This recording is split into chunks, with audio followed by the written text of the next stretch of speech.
Gəncə Ağır Cinayətlər Məhkəməsində xuliqanlıq niyyəti ilə qəsdən sağlamlığa ağır zərər vurmada təqsirləndirilən 7 yaşına çatmayan Elsəvər Quliyevin cinayət işi üzrə məhkəmə iclası keçirilib.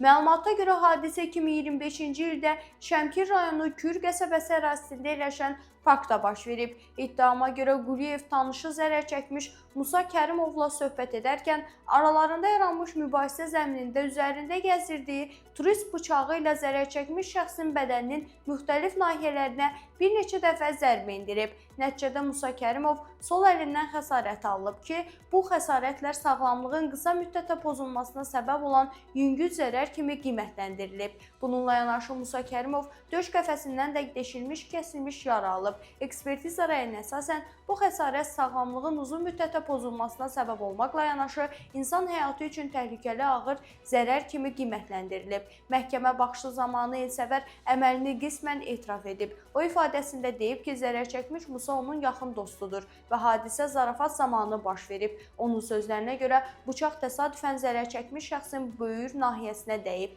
Təqsirləndirilən şəxs hadisə zamanı özü xəsarət almadığını, zərər çəkmiş şəxslə aralarında əvvəllər hər hansı düşmənçilik olmadığını və təxminən 4 ilə yaxındır dost olduqlarını vurğulayıb. Hakim Dadaş İmanovun sədrliyi ilə keçirilən prosesdə hökm oxunub. Məhkəmənin hökmü ilə ona şərti cəza verilib və Elsəvər Quliyev dərhal məhkəmə iclası zalında həbsdən azad olunub.